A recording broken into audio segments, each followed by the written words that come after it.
this man is a bad, bad man who I am told is also a nice, nice man. I don't, Joe Tessitore says of the welterweight champion, quote, I think he's unique compared to any pro athlete I'm around. There are those who are natural born badasses. There are guys who are just nasty people who are in the hurt business. Terence, to me, has the ability to be humane, wonderful, civil, doting father, loving family man, and a loyal friend. He was not humane, wonderful, civil, doting father to Errol Spence. He was not loving family man to Errol Spence. He was not loyal friend to Errol Spence. Congratulations, champ, that you were an uncommon badass on Saturday night. And the part about it that was amazing to me is that business you're in isn't as easy as you make it look. It can't be that easy. Oh, it's definitely not that easy. You know, what I mean, I always tell people, um, the winning happens in training. Um, One might say, "Oh, that fight was easy," but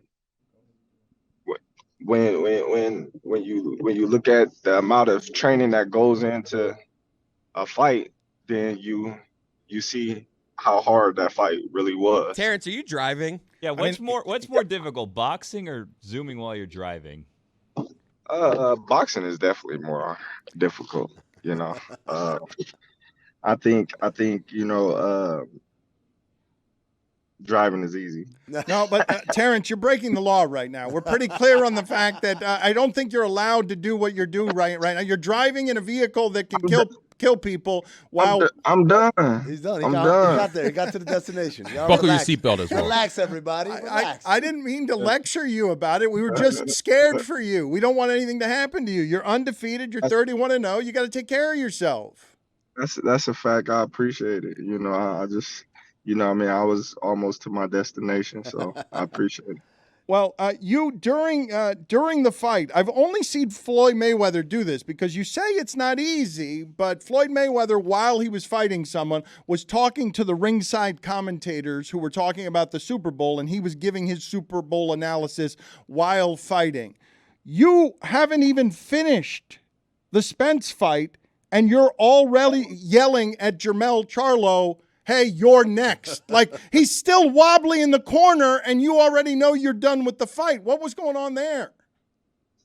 Nothing. I was just in the moment. You know, I was in a moment, and it was one thing that I said before the fight happened.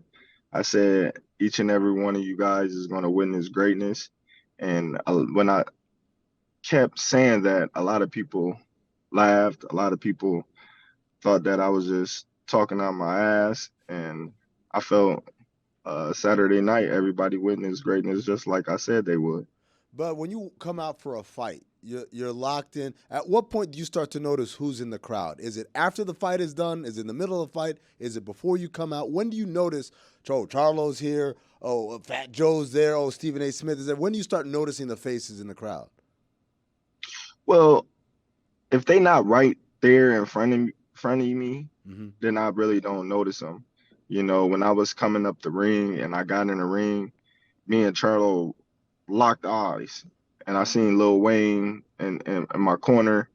You know, so I already knew he was right there. So I seen Floyd on the other side, so me and Floyd locked eyes. So, you know, those was just a few guys that, you know, from the jump that I locked eyes with. It was like, oh, okay.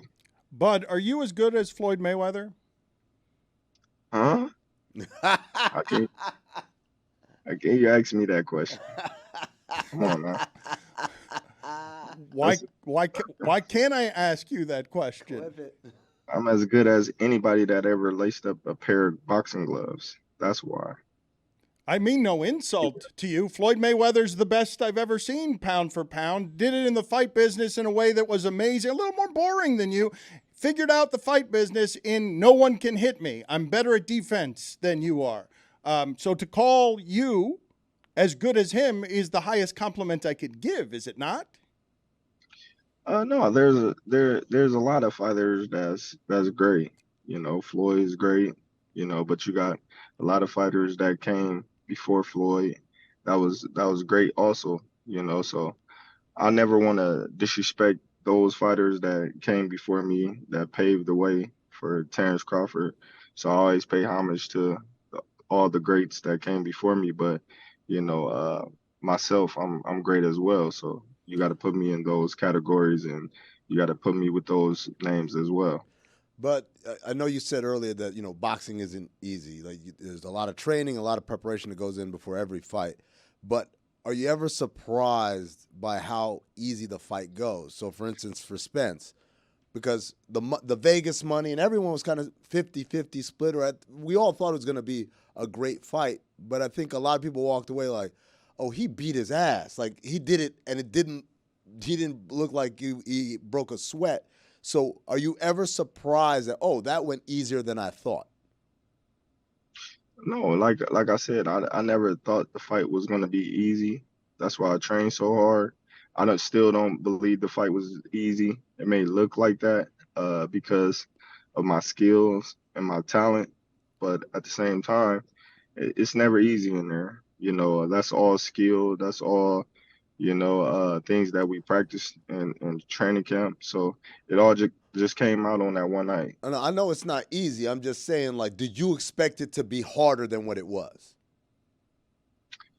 When you say harder, like, what do you mean harder? Did you expect it to be a decision, like, before you started the fight? The thing that you're saying to us, and that I understand, is because you have to spend the entire fight knowing that one punch makes you finished with all your training, none of that can be easy, that kind of focus. So you can't be quite so confident that you disrespect your sport, is what you're saying. Yeah, all that. Yeah, for sure.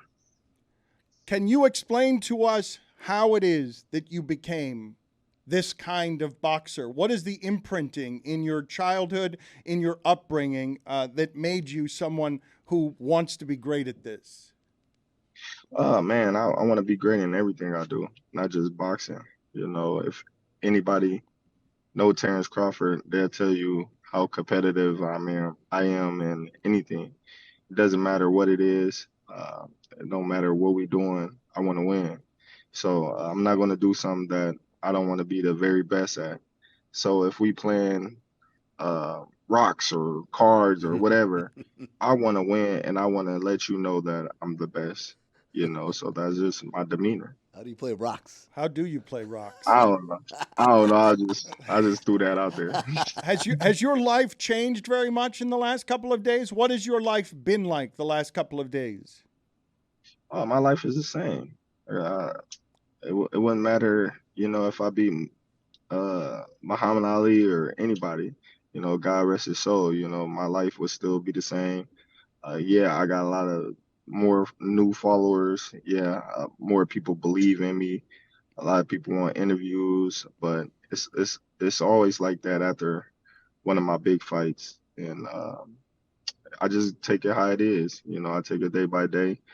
I spend a lot of time with my family, my kids, my children, and I just keep doing the same things that got me here. And that's what keep me level-headed. But who's someone that you're surprised is a fan of you, who's come out like, either another athlete? Eminem. Oh, for real? That surprised the shit out of me. Like that was so fucking dope. I was just like, wow. He was like, man, I've been a big fan of you for a long time now. And I never knew Eminem used to train boxing, in Detroit with Emmanuel Stewart. I never knew that. And I'm like, dang, this dude really know boxing. Like, that surprised me. And I was just like, dang, I was kind of blown away. He had never walked anybody out before, I don't think. Can you tell us the start of that and what it is? Take us through. If you're sitting there sort of awed, because it's the first smile you've cracked, you're the champion, and you're like, oh, meeting Eminem was really cool. How did it come to be that he was walking you out? Yeah, man, I was just thinking about, what songs that I come out to, and I always tell everybody, in my camp, I want to feel the song. I want the song to have meaning to that particular fight. So when that came about, I was confused on what song that I wanted to come out to. Can you tell me, yeah. can you forgive me for a second here, but because when I asked you the question, I don't know how you became a boxer. When I was talking, I know you want to be great at everything, but I was asking you, this is a very specific business. Choosing it can be somewhat crazy, fighting other men for money. Oftentimes, you have to not have other options. It's not just because you love boxing. The options can be limited for men to choose to fight other men for money. How did you become a boxer? What is the story of your journey? Well, like you said, my options was very limited. That was definitely one of them, And I started boxing at a young age. I started at 7 years old, so I've been doing this boxing stuff for a long time. I took some time off uh, from boxing and started playing other sports and whatnot. But I had came back in 2002. But boxing was something that I started because I was bad. I was always fighting. I was always getting in trouble, and the owner of the CW Youth Resource Center, he lived right behind me. I didn't know that my dad and my uncles used to box for this man, and he stopped me one day and he approached me and asked me if I was interested in boxing. He came to my house, talked to my mom, and my mom all greeting him and whatnot. And at that time, I started, I started, I started boxing. But I always say boxing chose me. I never chose boxing. I just loved to fight. So you know, I, boxing chose me. I just love to compete. Explain the first part to me, though. Love to fight when you were bad. Why were you bad, and what did those fights look like? Like, how did you become someone who was bad before you even got reined into boxing? Because I was in the hood. You know, I was in the hood. When you look at the the playing field, you in the ghetto. I ain't got nothing to do but fight each other and be friends. I didn't fought my friends probably 2 times a week. We'll fight. Damn. And then we'll be back friends. Let's go play basketball. Let's go play football. Let's go around the corner and walk to the store and get some candy or something like that. But yeah, we always was fighting. So that was something that uh, I was used to doing. Yo, can y'all imagine being Bud Crawford's friend and then getting your Well, I ass wanna- beat I wanna twice know- a week? Is this real Twice fighting a or week. just No, slap boxing? no, I want to know. No, I think it's real fighting. And furthermore, I want to know who from the neighborhood says, I used to kick Bud's ass all the time.